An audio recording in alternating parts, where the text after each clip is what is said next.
बिस्मिल्लाहिर्रहमानिर्रहीम। प्रोग्राम सदाए कश्मीर देखने और सुनने वालों की खिदमत में मेरी जानब से और राजा कफ़ील अहमद ख़ान साहब की जानब से अदाब अर्ज़। नाज़रीन, पिछले दिनों अमेरिका दुनिया की बड़ी सुपर पावर और उसके यहाँ जो सियासी उखाड़ बिछाड़ गुज़श्ता 4 सालों में गुजरी वो तो आपने देखी, और जो ट्रंप ने अपनी जो हरकत थी उस वजह से पूरी दुनिया को जो डिस्टर्ब किया और बिलखुसूस मुसलमान मुल्कों में जो उसने इंतशार फैलाया वो भी आपके सामने था। लेकिन जिस बेइज्जती के साथ मेरा ख्याल है वहाँ से वो वाइट हाउस से रवाना हुआ, वो भी एक तारीख़ का एक हिस्सा है कि एक सदर जो 2 मरतबा इम्पीचमेंट के लिए उसकी जो तहरीक है वो वहाँ की कांग्रेस ने मंजूर की और ये second time impeachment under process है। मैं ये चाहूँगा कि इस जो तरक्की करने वाली कौमें होती हैं या जो शऊर रखने वाली कौमें होती हैं या जो अपने आइन के साथ जुड़ी रहती हैं, मैं ये चाहूँगा कि वहाँ के जो सदूर हैं, जो बाइडन ने तो हल्फ लिया और उसी के फंक्शन में जो साबका सदूर थे उनमें रिपब्लिकन भी थे और डेमोक्रेट भी थे, दोनों मुखालफ जमातों के सदूर थे। लेकिन जब वो इस हल्फ वफादारी में शामिल हुए और उन्होंने जो नए सदर के साथ अपनी कमिटमेंट और तावन का इजहार किया, मैं ये चाहूँगा कि आप भी सुने, हमारे सियासतदान भी सुने, हमारे वोटर भी सुने, हमारा पढ़ा लिखा तबका सुने, हमारे ब्यूरोक्रेट भी सुने और वो लोग सुने कि जो हमारे ऐवान बाला में असर रखते हैं वो भी देखें कि उन लोगों के यहाँ जो तरक्की का जो बेसिक जो फार्मूला है वो क्या है, वो किस फार्मूले के तहत अपने मुल्क को तरक्की दे रहे हैं और अपने लोगों के लिए खुशहाली का सबब बन रहे हैं। ये ज़रा क्लिप देखिए जी। Good evening, America. Obviously there was a personal element to see my former vice president become the 46th president, to see Kamala Harris as our first woman vice president. But more broadly, I think inaugurations signal a tradition of a peaceful transfer of power that is over 2 centuries old. Well, I think the fact that the 3 of us are standing here talking about a peaceful transfer of power speaks to the institutional integrity of our country. So this is an unusual thing. We are both trying to come back to normalcy, deal with totally abnormal challenges, and do what we do best, which is try to make a more perfect union. It's an exciting time.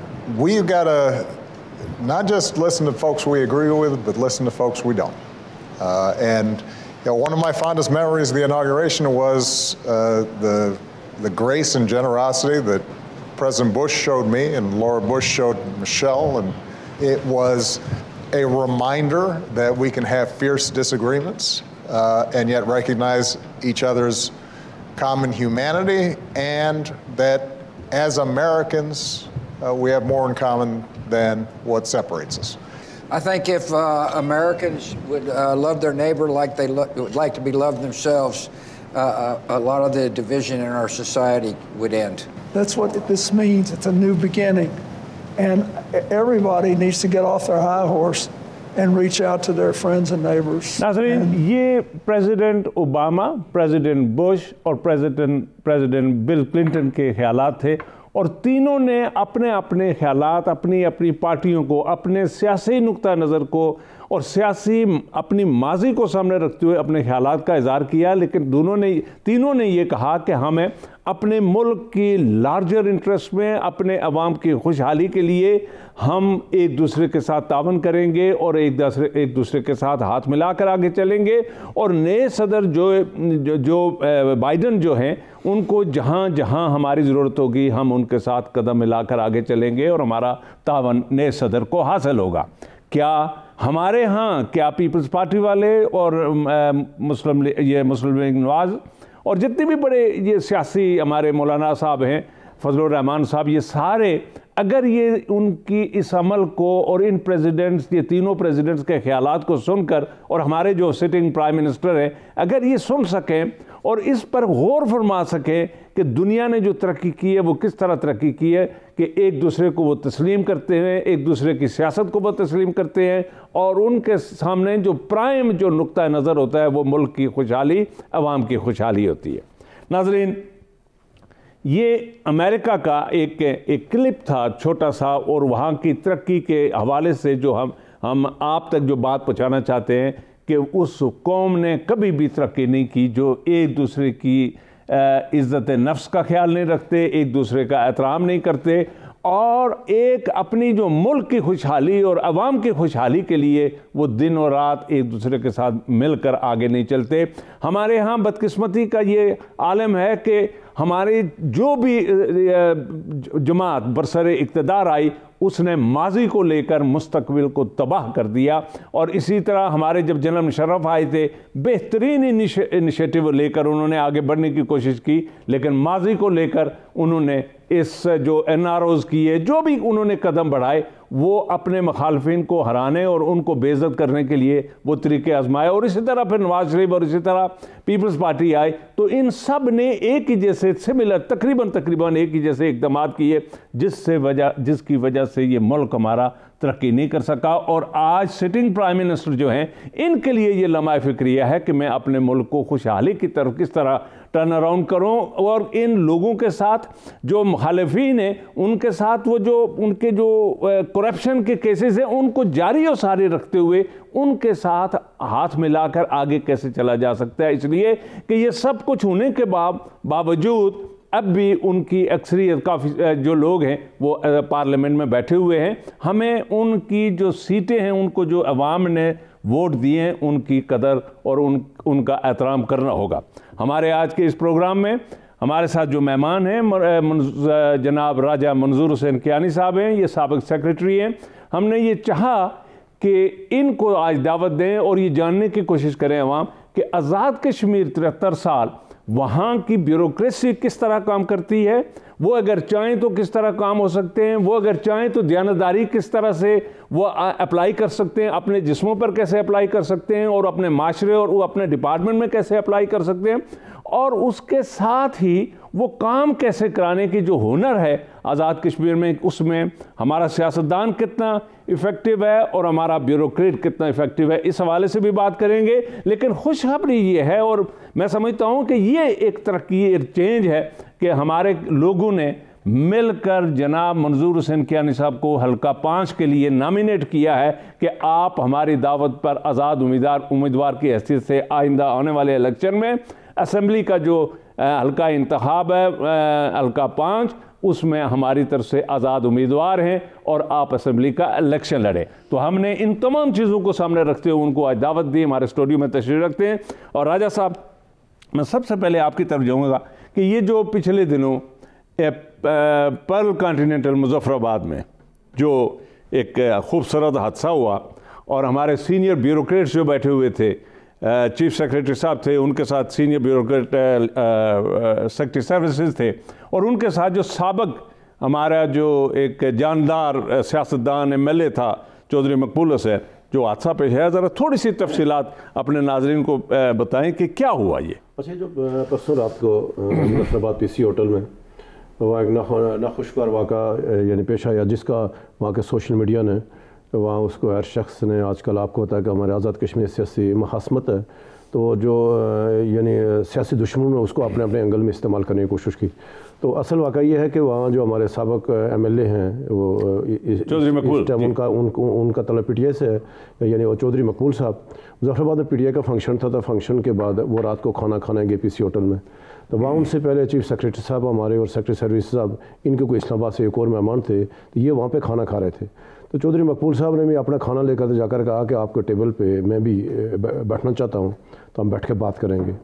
तो उनमें से कोई इनको नहीं जानता था, तो उन्होंने कहा कि भाई ये तो आप कौन है भाई, आप हम तो खाना मेहमान है हमारे साथ, यानी हमारे टेबल को ज्वाइन नहीं कर सकते, आप यहाँ ज्वाइन ही नहीं करें। उसने कहा कि एक ही बात है, मैं आपका तारुफ करा दूंगा बाद में, चलो मेरी ख्वाहिश है कि मैं आपके साथ बैठ कर बात करूँ।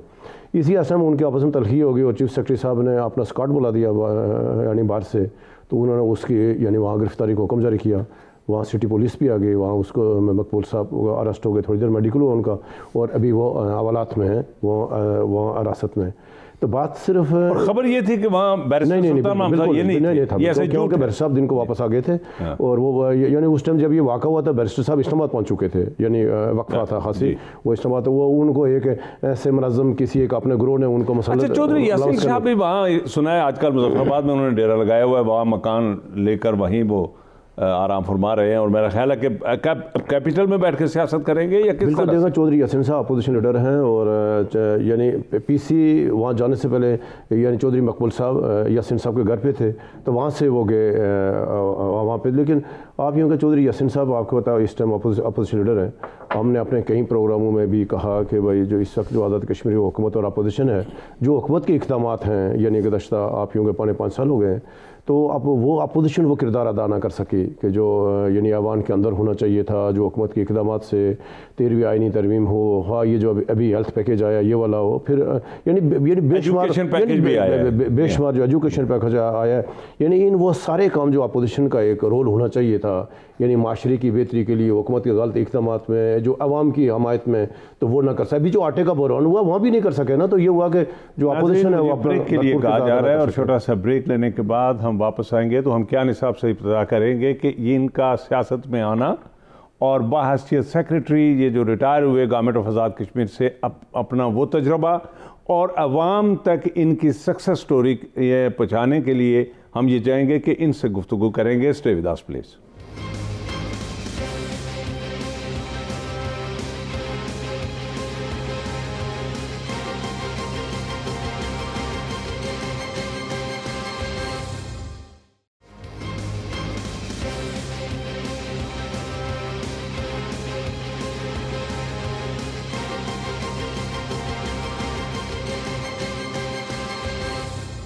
वेलकम बैक नाजरीन जी, कैन साहब मोस्ट वेलकम, आपने यहाँ तशरीफ़ लाए हमारे इस कहने पे। और मेरा ख्याल है कि आज कनाडा, अमेरिका और मिडल ईस्ट से और हमारे आज़ाद कश्मीर और बिलखुसूस हल्का 5 के लोग बड़े दिलचस्पी से हमारा ये प्रोग्राम देखेंगे और आपको सुनना चाहेंगे कि हमारे आने वाले जो दिनों में जो हम ये चाहते हैं कि सियासत में एक तब्दीली आए।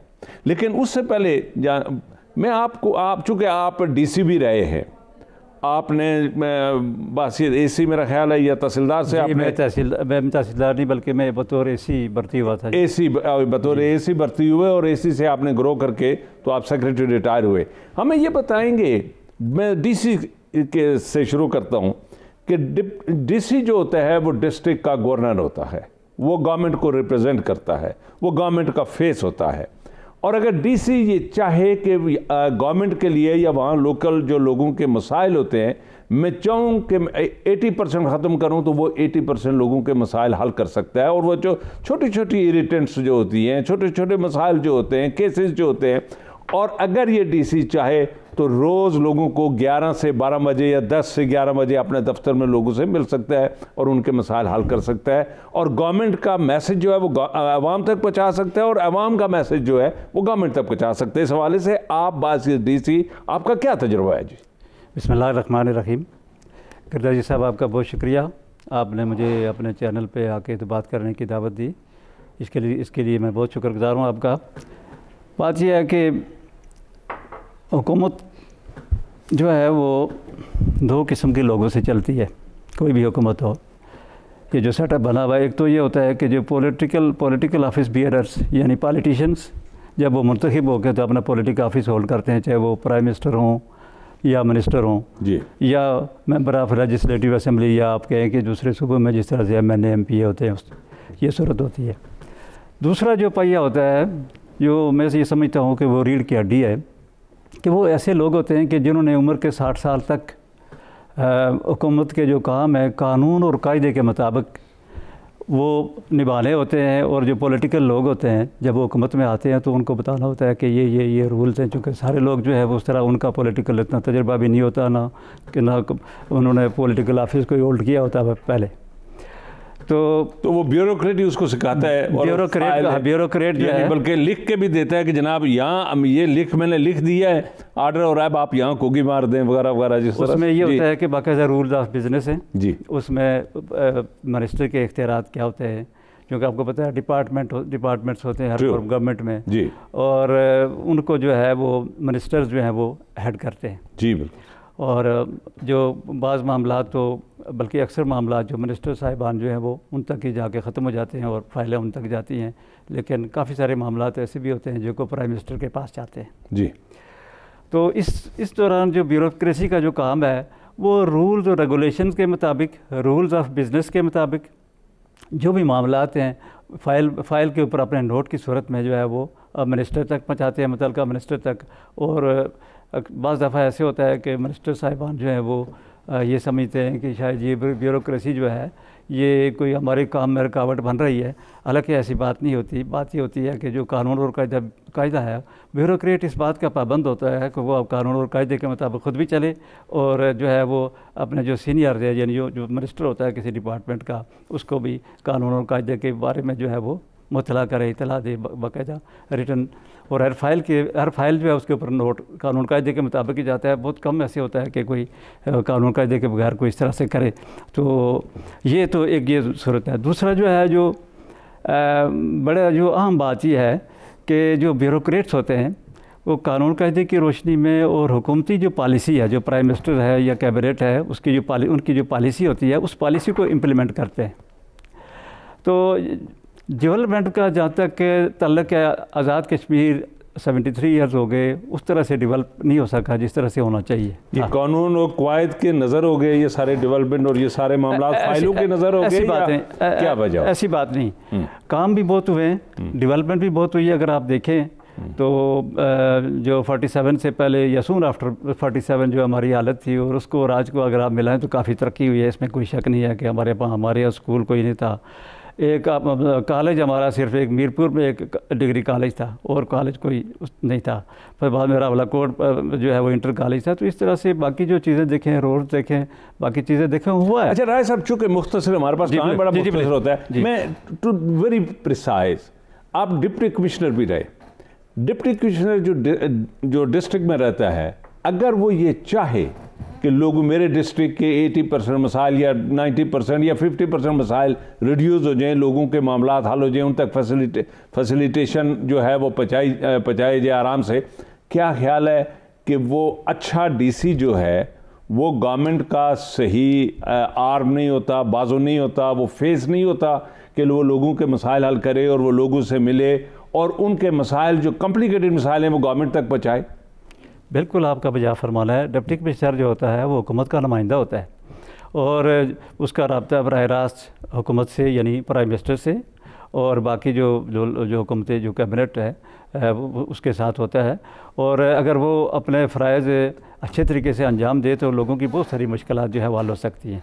जो डेवलपमेंट जो डिपार्टमेंट्स होते हैं उसके डिस्ट्रिक्ट के अंदर वो उनकी मावनत करता है। फॉर एग्ज़ाम्पल कोई प्रोजेक्ट है तो उसके लिए ज़मीन चाहिए, उसके लिए कोई पोजेशन चाहिए, ज़मीन का पोजेशन लेना है या और इस तरह के कोई मसाइल। ऐसा मैं आपकी तरफ आऊँगा। हमारे ये कियानी साहब को हमारे उस हल्के में लोगों ने, पहली बात यह कि वो कौन लोग हैं, वो लोग हैं कि जिन्होंने व्हाट्सएप ग्रुप बनाए और उन्होंने कम से कम 4-5 करोड़ रुपया इकट्ठा किया और वो उन प्रोजेक्ट्स पे लगाए जो गुज़श्ता 73 सालों में उन प्रोजेक्ट्स को सामने रख कर तो वो लोगों को वोट देते रहे कि जी हमारा ये पुल हो जाए, हमारी ये सड़क हो जाए, हमारा ये स्कूल हो जाए। लेकिन वो 73 सालों में नहीं हुआ तो लोग तंग आकर अब उन लोगों ने चंदे किए और वो चंदे करके मसला नाला हाड़ी से माल कैन पर अब एक ब्रिज लग रहा है और वो इनके जो इन्हीं की सरपरस्ती में, और एक वो रोड जो है उसको पक्का कर रहे हैं, मेटल कर रहे हैं, जो इन्हीं के दौर में ये बात डीसी जब थे तो इन्होंने वहाँ से शुरू कराई थी और वो उससे लेकर आए 38 साल या 30 साल हो गए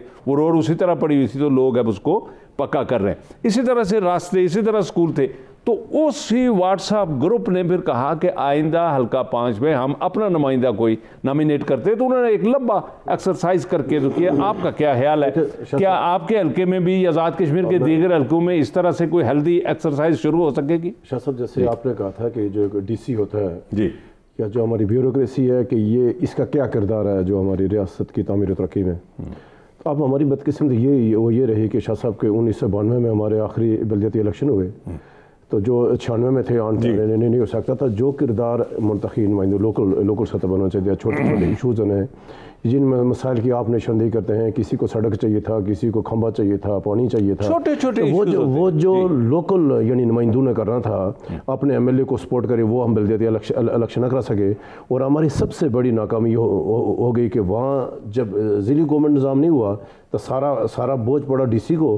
तो DC आप कहते हैं बादशाह लोग हैं, वो कहता है कि ऊपर अल्लाह ताला नीचे में हूँ। और कोई एक मुझे आज ये मौजूदा जो अभी इस मौजूदा हुकूमत के यानी 4.5 सालों में कोई एक मिसाल DC की मुझे आप मिसाल दें कि एक डिप्टी कमिश्नर ने इंसाफ का तकाजे पूरे किए हों, लोगों को उलझा के रख दिया माल में, लोगों की ज़मीनों पर जाली इंतकाल करा दिए। हमारे इशूज़ क्या लोगों के इशूज़ ये हैं कि एक बंदे का ज़मीन का केस भाई के साथ है, दूसरे ने DC या किसी जो उनके जो आप यूँ तहसीलदार पटवारी मिल गए, उनका ज़मीन दूसरे ने नाम पर कर दी। तो वो सारे ज़िंदगी 3 नस्लें इस पे चलते रहते हैं, यार ये ज़मीन मेरी है, मेरे दादे परदादे, तूने दूसरे के नाम पर क्यों करा दी है। तो छोटे इशू को चंद घंटों में हम उसको हल नहीं कर पाए। यानी ये हमारे मसाइल हैं कि बल्दियाती इंतखाबात नहीं हो सके सारा वहाँ पर बीच में। तो इंतज़ामिया जो अपने हमारा 5000 मरबा मील आज़ाद कश्मीर है, वहाँ आप देखेंगे 25 सेक्रेटरी हैं। अभी जो उनको 2 लाख रुपए प्राइम मिनिस्टर ने इजाफा कर दिया।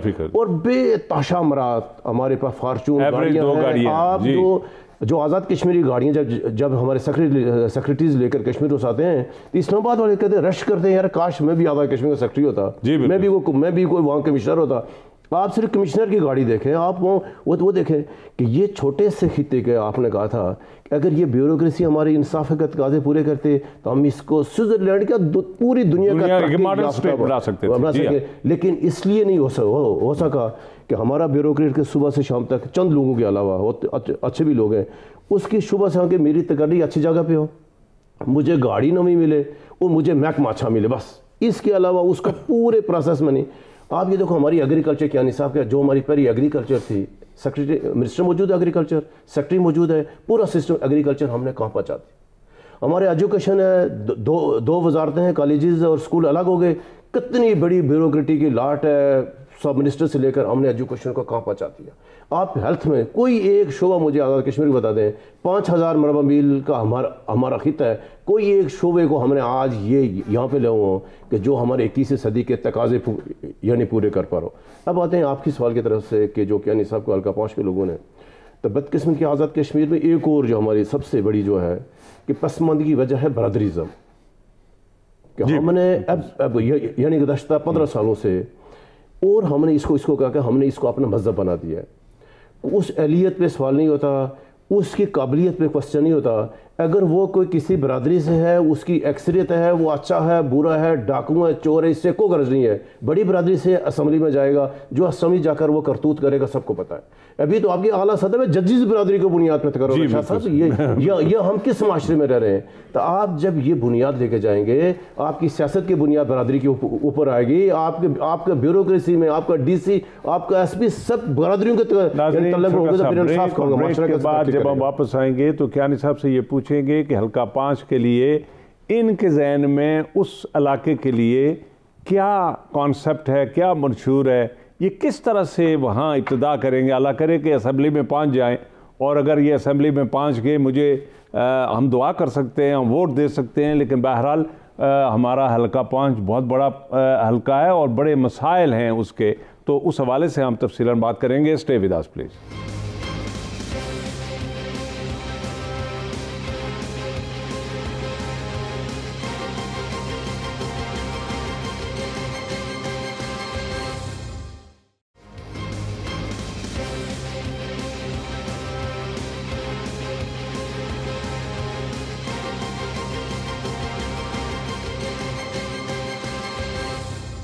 वेलकम बैक जी। नाज़रीन, राय साहब आप बात कर रहे थे तो हल्का 5 मुख्तसर अगर आप हल्का 5 जिसमें क्या नहीं सभी आ रहे हैं, ये भी नया हल्का बना है, यानी जो ये पहले 4 था, यानी पूंछ में 4 थे, तभी अभी जो 5वां हल्का हुआ तो इजाफा हुआ है। तो वहाँ अभी जब से हल्का हुआ तो बड़े पैसे वाले लोग आ गए मैदान में। तो हम तो कहीं के यानी क्या नहीं सब जैसे शरीफ आदमी है, उसूल पसंद आदमी है, मेरिट पे आदमी है, तो अल्लाह करे कि लोग इनको वहाँ एक्सेप्ट करें। लेकिन क्या हुआ, सारी 2-3 माह से वहाँ लोगों ने पैसों की बोरियां साथ भर के न तो हल्का 5 में कूद पड़े, 5-6 7 लोग, वो ये कह रहे हैं कि ये लोगों को पैसे देंगे, ज़रूरत मेहनत की ज़रूरत ही नहीं है ना, काम कर इशू ही नहीं है, वो कह रहे हैं हम इनको पैसे देंगे, वोट खरीदेंगे, कहानी ख़त्म। तो वो जो लोग हुआ, यानी पिछले इलेक्शन में भी ऐसा हुआ, या 3-4 इलेक्शन में देखा होगा, लोग इस्लामाबाद से उठते हैं, पैसे उनके पास होते हैं, जाएँ मतलब जो मजबूर लोग हैं जाएँ जाकर वो जो होते हैं आपके साथ वो गांव के जो वारस 8-10 उनको जाकर खरीदते हैं, पैसे देते हैं, शाम को तो अल्लाह करेगा ये वहाँ पर बेहतरी है। हल्का 5 के हवाले से चूंकि लोगों की बड़ी उम्मीद है, वो लोग जो बड़े सिंसियर कमिटेड और ये चाहते हैं कनाडा में बैठकर, अमेरिका में बैठकर, यूके में बैठकर, मिडिल ईस्ट में बैठकर ये चाहते हैं कि हमारा हल्का जो है वो तामीर और तरक्की के हवाले से, अवाम की खुशहाली के हवाले से वो हल्का सामने हो और हमारे लोगों से वज़न कम हो। उस हवाले से आपका क्या आइडियाज़ हैं? गिरजा जी साहब, जो मैं लोगों का शुक्रगुजार हूँ हल्का 5 के, चाहे वो किसी भी सब कबीलों के जो इस वक्त जिन्होंने मुझे तजवीज़ किया उसमें सारे कबीलों के लोग शामिल हैं जी। और कंपैरेटिवली मैं ये आपसे ये गुजारिश करूं कि हमारे इलाके में और हमारे इलाके में इतना तअस्सुब नहीं है। जी बिल्कुल। और लोगों की आपस में बड़े तल्लुकात हैं, रिश्तेदारी हैं, सारे कबाइल सब उस तरह का नहीं है। लेकिन यह है कि ये एक पहली दफ़ा ऐसा होगा कि कोई गवर्नमेंट सर्वेंट जो है वो किसी इलेक्शन में आ रहा है, लेकिन मेरा कोई अपना ऐसा कोई प्रोग्राम नहीं था कि मैं इलेक्शन में आऊँ। तो वजह ये हुई कि जब अपनी सर्विस के दौरान मैंने मुझसे जो कुछ हो सका अपने इलाके के लिए कोई सड़क बनवाई, जिस सड़क का आपने जिक्र किया 1991 में शुरू की हमने। मैं उस वक्त जो है वो रिसेंट उसी वक्त ताज़ा बाग में ट्रांसफ़र हुआ और अगरचे मैंने पहले से ही मुजफ्फराबाद में मेरी पोस्टिंग थी तो बतौर एडिशनल डिप्टी कमिश्नर, तो वहाँ से मैंने डोज़र भेजा तो करके, क्योंकि उस वक्त डोज़र वगैरह ये प्राइवेट ये मशीनरी जो है प्राइवेट लोगों के पास नहीं होती थी ना कोई इस तरह की, तो सारा कोई पब्लिक सेक्टर में होता था।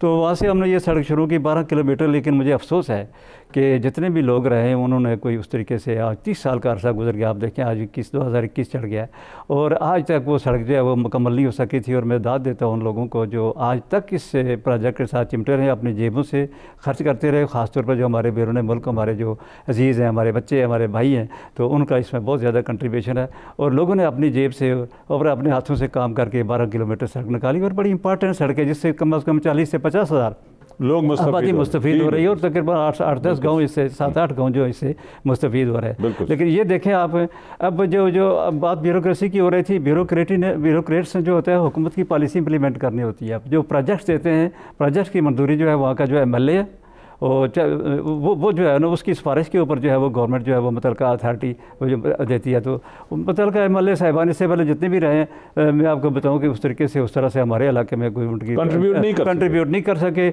और लोगों ने जब ये कहा कि जी हमने सब पार्टियों को देख लिया, सब नुमाइंदों को देख लिया, कोई भी हमारे दुखों का दावा नहीं कर सका, लिहाजा आप आ जाएँ। तो मैंने कहा मेरे पास तो जो है वो इतने पैसे नहीं है, लाखों की तो बात ही कोई नहीं, आजकल तो करोड़ों में खर्च होते हैं। तो उन्होंने कहा आप इस बात की फिक्र न करें, हम आपको पैसे भी देंगे, आप आए। मैं उनका शुक्रगुजार हूँ। और मेरा और कोई ऐसा जो कि मैं अपना पॉलिटिकल कैरियर मैंने नहीं बनाना कि आइंदा 20-30 साल के लिए, मैं चूँकि उम्र के इस हिस्से में मैं ये समझता हूँ कि उम्र के इस हिस्से में जो है मैं अपने तजर्बे से अगर अपने हल्के के लोगों को मुफाद पहुँचा सकूँ डेवलपमेंट के हवाले से, बिलखुसूस सड़क का है, पानी है और उसके अलावा जो रोज़गार के हवाले से बहुत सारी चीज़ें हैं। मैं चूँकि सेक्रेटरी इंडस्ट्रीज़ और सेक्रेटरी एग्रीकल्चर में कुछ अरसा रहा हूँ। छोटी छोटी इंडस्ट्री माशाल्लाह, आपका भी तजर्बा गिरजा साहब इंडस्ट्री का है। अब अगर लोगों ने मुझे मौका दिया तो मैं इंशाअल्लाह अज़ीज़ आप सबके मशवरों से और बिलखुसूस इंडस्ट्री के हवाले से आपके मशवरों से हम जो है छोटी छोटी इंडस्ट्रियाँ लगाएंगे, ताकि हमारे यहाँ जो बेरोज़गारी इस वक्त फैली हुई है, सबसे बड़ा मसला इस वक्त बेरोज़गारी का। और तालीम के हवाले से भी अगर हमारी जो 6 यूनियन काउंसिल है उनका जो पिछला हिस्सा है, पिछली यूनियन काउंसिल टाइम सोरार और रियाड़ा, इस इलाके में जो है वो पाछोट की जो रिज है, जो इसकी बैक साइड पर जो मगरबी इलाका है, तो वो इलाके जो है वो बहुत ही इंतहाई पसमानद है। हमारे लोगों ने आपने देखा कि देखे मैं वो लोगों ने क्यों मुझे सामने आने के लिए कहा कि जब देखा कि लोगों ने कभी इसने अपने गांव में जो है एक डिस्पेंसरी भी बना ली, दूसरी हैवानात की डिस्पेंसरी भी बना ली और ये सड़क भी निकाल ली थी 12 किलोमीटर। और उसके अलावा ज़ियारत बाज़ार जो आप समझते हैं पांचगला से, वहाँ से लेके हमने 1.5-2 किलोमीटर निकाल के तो सड़क नीचे इस सड़क से मिलाई, तो शॉर्टेस्ट जो है वो लिंक लोगों को मैसर आ गया। तो लोगों के जहन में ये थी, मैं ये समझ रहा था तो ये अगर मैंने कुछ किया तो मैंने कोई अब जो है वो किसी के ऊपर एहसान की नहीं किया। कोई भी अगर कोई ब्यूरोक्रेट है या जिसके कोई सियासतदान है, अगर किसी वो बाइख्तियार है किसी पोस्ट पे है, तो उसको मैं ये समझता हूँ ये करना चाहिए कि अपने इलाके की। बल्कि मैंने तो ये आपको बताऊँ कि मैंने तो अपना इलाका क्या, जहाँ चुनांचे में मैं एसी और डीसी तैनात रहा, मैंने कोशिश की और मैं राय साहब के डिस्ट्रिक्ट बाबा में भी मैं डिप्टी कमिश्नर रहा हूँ और मैं काफ़ी अर्सा रहा हूँ, कोई 3.5 साल का अर्सा रहा हूँ और वहाँ भी मैंने कोशिश की कि लोगों के मसाइल हल करने के हवाले से जो छोटे मोटे हैं, सड़क के मसाइल है, बाकी दीगर मसाइल है, और माशाल्लाह लोग मुझसे खुश भी थे, ऐसी बात कोई नहीं। और मुझे इस बात का इत्मीनान है कि मैं अच्छा, आप मुझे ये बताएं कि इस वक्त जो राय साहब ने बात की कि जो आपके कॉम्पिटिटर हैं, जो तैयारी कर रहे हैं, वो पैसों की जो बोरियां लेकर तो वो जाएंगे ना, और करोड़ोंपति लोग हैं। यकीनन हमारे उन लोगों ने जिन्होंने आपको नामजद किया वो तो एब्सोल्युटली मुखलिस और इखलास के साथ उन्होंने आपको नॉमिनेट किया और ये उनकी कोशिश है। लेकिन कितने लोग हैं? 200 हैं, 300 हैं, 400 हैं, 500 हैं, इतने ही हैं। लेकिन ये तो एक बहुत बड़ा हल्का है। आप वहाँ 20-25 हज़ार वोट लेंगे, कोई तकरीबन अब की बार जो है 25-30 हज़ार जो लेगा वो जीतेगा। कि आपका क्या, आपकी जो इन्फ्लुएंस है या आपका जो तल्लक वास्ता है बाकी जो यूनियन काउंसिल में, आपने कभी गए हैं उन यूनियन काउंसिलों में और आपके कोई तल्लक वास्ता कोई लोग हैं वहाँ कि जो आपकी सपोर्ट करें? अदरवाइज़ तो इस वक्त जो ब्यूरोक्रेट जो है, ये तो मैं समझता हूँ आज़ाद कश्मीर में पहला इवेंट होगा कि एक रिटायर्ड ब्यूरोक्रेट इलेक्शन में आ रहा है और वो आवाम की खिदमत के लिए सामने आ रहे हैं। जी बहुत शुक्रिया गिरदारी साहब। मैं गुजारिश ही करूँ कि मैं चूँकि डिस्ट्रिक्ट मैनेजमेंट ग्रुप का एक ऑफिसर रहा हूँ और मैं सारा इलाका, सारा Azad Kashmir, right from Neelam to Bhimber, मेरे इलाके मेरे बिल्कुल सामने इस वक्त दिमाग में घूम रहा है और मेरी आंखों के सामने सामने है। तो ये तो खैर अपना इलाका है। जरियाड़ा हुआ, पाछोट हुआ, हुर्रमरा हुआ, भंगुई हुआ, क्या कहते हैं, टाई हुआ। राय साहब, आप इस हवाले से क्या कहना चाहते हैं? एक थोड़ी सी अगर के हवाले से जी थोड़ी सी अगर मौका दे। यही बात ये कि मुझे इस बात का इल्म है कि लोगों ने पैसों की बोरियाँ खोली हुई हैं और लोग पैसे, लेकिन मैं एक बात आपको ये भी बताऊँ कि हल्का 5 के लोग माशाल्लाह वो बात नहीं रही है पहली, वो बेदार हो चुके हैं। लिटरेसी रेट जो है वो अब हल्का 5 में सबसे ज़्यादा लिटरेसी रेट है। अगर हमारी बच्चियों को आप देखें तो सारी बरादरियाँ, सारे लोगों के साथ मेरे अच्छे तल्लुकात हैं और मैं तो इस बरादरी पर कोई यकीन नहीं रखता हूँ। लेकिन चूँकि जिस जगह आदमी रहता है तो आसपास जो लोग होते हैं वही बरादरी होती है, वो ख़ानदान होते हैं। तो जी हमारे पास थोड़ा सा देखा कि जो हल्का 5 के लोगों ने जो इनिशिएटिव लिया है, अगर आज़ाद कश्मीर के सारे हल्के के नौजवान ऐसे पढ़े लिखे लोग अगर आ जाएँ तो वो इस दफ़ा याद कर रहे हैं कि उन्होंने 2021 के इलेक्शन में इस बरादरियों के चुंगल से, इस लानत से बाहर निकलेंगे और वो मेरिट पर फैसला कर रहे हैं कि वो जिस एमएलए को लेके जा रहे हैं, जिसकी मुहिम चला रहे हैं, क्या उसमें अहलियत भी है, उसका इस हल्के की तमीर और तरक्की में क्या किरदार है। अगर वो इससे पहले मुंतखब नहीं हुआ, फिर उसके यानी वो है तो उस एरिए से, उसने कहीं उस एरिया में कोई ईंट भी बचाई है कि ईंट बचाने में कहीं को ताउन भी किया है, तो लोगों को बाहर आना चाहिए। मैं कहता हूँ शाह साहब, एक इलेक्शन अगर ऐसे हो जाए मेरिट की बुनियाद पर, पढ़े लिखे लोग आएँ, औरतें आएँ, वहाँ पर कमेटियाँ बनाएँ, लोग ये कहें यार हम शाह साहब 21वीं सदी में आज़ाद कश्मीर, लोगों के पास सड़कें नहीं हैं, लोग अभी अपने कंधों पर मुर्दों को उठा के लाते हैं, मरीजों को उठा कर लेते हैं। हम कहते हैं 5000 जो हमारा एरिया है, हम शाह साहब क्या तरक्की लगाएं, क्या मसला कश्मीर कराएं। हमारा वक्त आज ख़त्म हुआ। हमारे साथ राजा मंजूर हुसैन कियानी थे। ये हल्का 5 के आइंदा आने वाले इलेक्शन में हिस्सा लेंगे। लेकिन कल जो एक हादसा हुआ, सरदार इलियास साहब DIG जो मीरपुर थे, एक नौजवान मुतहर्रक, ऑनेस्ट ट्रेन, ब्राइट ऑफिसर हमसे जुदा हो गए। और इसी तरह हमारे साथ सैयद हबीब हुसैन शाह साहब, एक ब्रिलियंट, एक इल्मी और अदबी शख्सियत थे, रावला कोर्ट की अदालतों में, सुप्रीम कोर्ट और हाई कोर्ट में प्रैक्टिस करते थे, वो भी हमसे रुखसत हो गए। मैं अपने इस प्रोग्राम में और अपनी तरफ से और राजा साहब की तरफ से और कियानी साहब की तरफ से इन दोनों साहिबान की फैमिलीज़ के हाँ ये इज़हार ताज़ियत पेश करता हूँ और उनके दुख में हम बराबर के शामिल हैं। और बिलखुसूस ये सरदार इलियास साहब जो हमारा फ्यूचर थे, मुस्तकबिल थे, बेहतरीन ऑफिसर थे, इनके अचानक मौत की वजह से मैं ये समझता हूँ कि हुकूमत को और हम आवाम को बड़ा नुकसान हुआ। और इसी तरह सैयद हबीब हुसैन शाह के चले जाने से एक बेहतरीन कानूनदान हमसे चला गया। हम आज इसी पर ख़त्म करते हैं और आइंदा हफ्ते फिर इंशाअल्लाह आपके सामने पेश होंगे। उस वक्त तक के लिए खुदा हाफिज़।